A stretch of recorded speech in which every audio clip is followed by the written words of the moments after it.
दोस्तों, आप जेल की जिंदगी से तो भली भांति परिचित होंगे ही। आजकल की कुछ वेब सीरीज में तो जेल के अंदर की खुली कहानी दिखाई जाती है, जिसमें कैदी के साथ जेल में होने वाले बद से बदतर हाल को भी दिखाया जाता है। जेल के माहौल में रहना हर किसी के बस की बात नहीं है, क्योंकि यहाँ प्रशासन की कड़ी सख्ती तो होती ही है, साथ ही साथ यहाँ पहले से कुछ खतरनाक मुजरिम भी रहते हैं, जो जेल में आए किसी नए नवाड़ी का जीना मुश्किल कर देते हैं। इन सबको जो झेल जाता है वो जेल के माहौल से ढल जाता है, मगर जो नहीं झेल पाता वो आत्महत्या कर लेता है। लेकिन अगर आपने काला पानी की सजा के बारे में सुना है तो आपको बता दें कि जेल के मौजूदा हालात इससे तो कई बेहतर हैं। सेल्यूलर जेल यानी काला पानी की जेल के जाने के बाद से ही कई खतरनाक मुजरिमों की भी रूह कांप जाती है। ऐसा क्यों है? आखिर काला पानी की सजा इतनी खतरनाक क्यों होती है? जानेंगे इसी वीडियो में, तो वीडियो के अंत तक बने रहिएगा। भारत के state and union territory Andaman Nicobar द्वीप की राजधानी पोर्ट ब्लेयर में स्थित है सेल्यूलर जेल, जिसको काला पानी जेल के नाम से भी जाना जाता है। इस जेल के आसपास चारों ओर काला गहरा समुद्र होने के कारण इसे काला पानी कहा जाता था। एक समय ऐसा था कि बड़े से बड़े मुजरिम भी यहाँ आने के नाम से कतराते थे। यहाँ का नाम सुनते ही उनकी हालत खराब हो जाती थी। इसका कारण यहाँ पर दी जाने वाली भयंकर सजाएं तो थी ही, साथ ही साथ इसके अंदर जो भी कैदी आता था उसका यहाँ से बच के निकलना मुश्किल ही नहीं, नामुमकिन था। और कैदी अगर यहाँ से भाग भी जाता तो जाता कहाँ? दूर दूर तक इसके आसपास सिर्फ समुद्र था। कई किलोमीटर तक जमीन का नामो निशान भी नहीं था। 1857 की क्रांति के बाद भारत की आवाम में अंग्रेजों के खिलाफ आग भड़क चुकी थी। अंग्रेजों को पहली बार भारतीय विरोध का नमूना देखने को मिला। इसी क्रांति के बाद आजादी की लड़ाई और प्रबल हो गई। इस लड़ाई में कई स्वतंत्रता सेनानी सामने आए, जिन्होंने अंग्रेजी हुकूमत की नाक में दम कर दिया। इसी क्रांति की आग को कम करने के लिए अंग्रेजी हुकूमत ने इस जेल के निर्माण का फैसला किया और 1896 तक इस जेल का निर्माण कार्य शुरू हो गया। इस जेल में स्वतंत्रता सेनानियों को कैद करके उन्हें भयंकर से भयंकर सजाएं दी जाती थी, ताकि वो नमूना बन सके आगे आने वाले स्वतंत्रता सेनानियों के लिए। इस जेल के निर्माण को शुरू करने के लिए अंडमान निकोबार में फैले जहरीले जंगल को काटा गया। इस दौरान यहाँ पर काम कर रहे लोगों के लिए यहाँ जिंदा रहना भी मुश्किल हो जाता था, क्योंकि जंगल की असामान्य जलवायु और सांप बिच्छू जैसे जहरीले जानवरों के बीच रहना उनको उनके मौत के करीब ले जाता था। कई लोग तो यहाँ के मच्छरों के कारण मलेरिया की चपेट में आ गए। इस जंगल को काटने के बाद सबसे पहले यहाँ अंग्रेजों के लिए रेजिडेंशियल हाउस, कॉन्फ्रेंस रूम और चर्च बनवाया गया।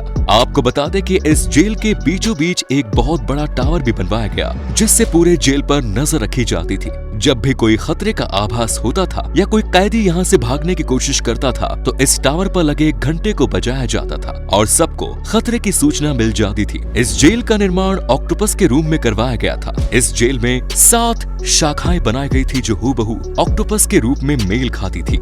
हर एक शाखा 3 मंजिल की बनाई गई थी और इतने बड़े इस जेल में कैदियों को अलग अलग रखने के लिए करीब 696 सेल बनाई गई। यहाँ के कोई स्वतंत्रता सेनानी आंदोलन शुरू न कर दे, इसीलिए हर कैदी को अलग अलग रखा जाता था। यहाँ पर रहने वाले हर कैदी को अकेले में ही रहकर अपनी सजा का एक एक दिन काटना होता था। अंग्रेजी सरकार उन्हें शरीर से ही नहीं बल्कि अंदर से भी तोड़ देती थी, ताकि कोई भी कैदी सरकार के खिलाफ कोई बगावत न कर पाए। इस जेल की हर सेल का साइज 4.5 मीटर इंटू 2.7 मीटर का था। इस अंधेरे भरी जेल से कैदी के भागने के लिए मात्र एक सुराख था, और वो थी इसके अंदर 3 मीटर की ऊंचाई पर बनाई गई खिड़कियां, जिनसे होकर वो भाग तो सकता था, लेकिन भाग कर जाता कहाँ? चारों ओर समुद्र ने अपना जाल जो बिछा रखा था, और यहाँ जो भी कैदी भागने की कोशिश करता था उसकी सजा और भयंकर हो जाती थी। इसीलिए कोई भी भागने की हिम्मत नहीं करता था। कुछ लोगों ने तो यहाँ की सजा से घबराकर अपने आप को जान से भी मार डाला। एक बार तो यहाँ से 200 कैदियों ने एक साथ भागने की कोशिश की, जिसमें से 87 कैदियों को फांसी दे दी गई। इस जेल का पूरा निर्माण 1906 में पूरा हुआ। उस वक्त इस जेल के निर्माण में करीब 5,70,000 रुपए की लागत लगाई गई।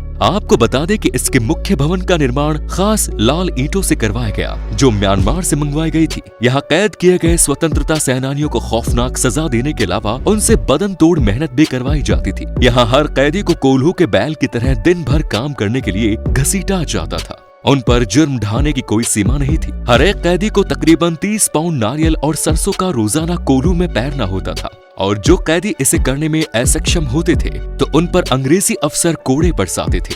कईयों को तो कोड़ों से पीटने के बाद हाथों में हथकड़ियां बांधकर लटका दिया जाता था। कई बार तो कैदियों को कई दिनों तक ऐसे ही हथकड़ियों के सहारे लटकता हुआ छोड़ दिया जाता था। नारियल और सरसों को पैरने के अलावा यहाँ उनसे रस्सियां बनवाई जाती थी, नारियल की जटाएं तैयार करवाई जाती थी, तौलिए बुनवाए जाते थे और कालीन बनवाने जैसे कई काम करवाए जाते थे। इतना काम करवाने के बाद भी अंग्रेजी सरकार के जुल्मों में कोई राहत नहीं थी। उन्हें दिन भर काम में घसीटा जाता था, काल कोठरी के अंदर अकेला सड़ने के लिए छोड़ दिया जाता था, हफ्तों तक भूखा रखा जाता था, जिनसे कैदी शारीरिक और मानसिक दोनों ही तौर पर अपाहिज हो जाते थे। उनके पास सोचने समझने तक की ताकत नहीं बचती थी तो बगावत तो बड़ी दूर की बात थी। ये सजाएं आप लोगों की रूह जरूर कपा दे, पर यहाँ के लिए आम ही थी। अब आपको उन सजाओं के बारे में बताते हैं जिसके लिए काला पानी जेल को जाना जाता है, जिन सजाओं के खौफ से कोई भी इस जेल में दाखिल होने का सपना भी नहीं देखना चाहता था। दोस्तों, आपको आज अपने घरों में करेला, लौकी, कद्दू जैसी सब्जियां खाना पसंद नहीं हो और हो सकता है आपको ये सब इतनी न पसंद हो कि आप इसे मजबूरी में भी न खाएं, पर आपको बता दें कि सेल्यूलर जेल के कैदियों को इससे बदतर खाना नसीब होता था। यहाँ पर सब्जी के नाम पर घास की सब्जी खिलाई जाती थी, जिसे सोचकर ही हमें और आपको उल्टी करने का जी कर जाए। हम तो इसे किसी भी हालत में न खाएं, लेकिन सेल्यूलर जेल में रहने वाले कैदियों के पास इसे खाने के अलावा कोई और विकल्प न था।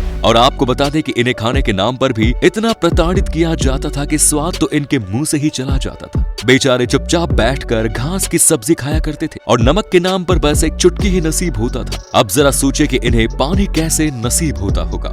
जाहिर सी बात है, अगर खाना ऐसा देते थे तो पानी तो इससे भी कई गुजरी हालत में नसीब होता होगा। आपको बता दें कि यहाँ के कैदियों को पानी के नाम पर कीड़ों से भरा हुआ कई दिनों का बसा पानी दिया जाता था, जो इनके मुंह से नीचे भी नहीं उतरता था, पर इन्हें मजबूरन होकर इसे पीना ही पड़ता था। क्या करे, आदमी को इतनी मशक्कत के बाद प्यास तो लगती ही है ना। इसके अलावा कैदियों के लिए शौचालय की भी कोई व्यवस्था नहीं थी। उन्हें 2 बर्तन दिए जाते थे, जिनमें से एक उनके खाने के उपयोग काम आता था और दूसरा शौच के काम आता था। इस्तेमाल करने के बाद उन्हें वही बर्तन धोकर फिर से उन्हें को इस्तेमाल करना होता था। मौसम चाहे कैसा भी हो, इन्हें ओढ़ने को एक कंबल भी नसीब नहीं होता था। इन्हें हर मौसम में जमीन पर ही सोना पड़ता था। जेल में कई कैदियों ने व्यवस्थाओं में सुधार लाने की बात कही, पर अंत में क्या हुआ, उन्हें इतनी भयंकर सजा दी गई कि अपने हक की बात रखना तो दूर, वो कभी किसी से बात करने के काबिल भी ना बचे।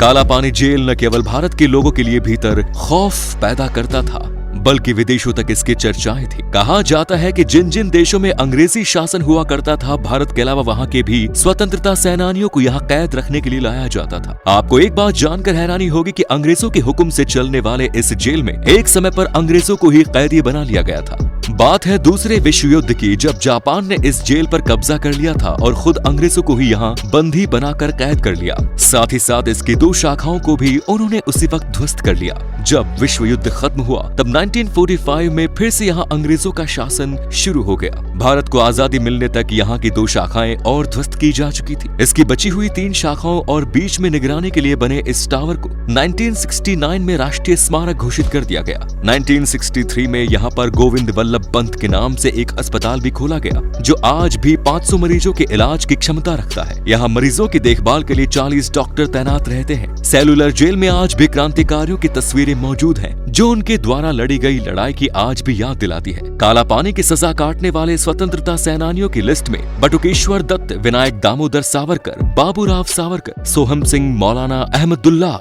मौलवी अब्दुल रहीम सादिकपुरी, मौलाना फजल हक खैराबादी, एस चंद्र चटर्जी, डॉक्टर दीवान सिंह, योगेंद्र शुक्ला, वमन राव जोशी, गोपाल भाई परमानंद जैसे कई नाम शामिल हैं। सेल्यूलर में एक संग्रहालय बनाया गया है, जहां पर जाते ही लोगों को अंग्रेजों द्वारा स्वतंत्रता सेनानियों पर जुल्म की कहानियां देखने को मिलती हैं। सेल्यूलर जेल दुनिया के सबसे खतरनाक जेलों में से एक माना जाता था, जहां सरवाइव करना किसी भी कैदी के लिए आसान नहीं था। आपको भी अगर ऐसा लगता है तो हमें कमेंट्स में जरूर बताएं और हमारे भारतीय स्वतंत्रता सेनानियों के लिए कमेंट बॉक्स में जय हिंद लिखकर वीडियो को लाइक, शेयर एंड चैनल को सब्सक्राइब करें। धन्यवाद।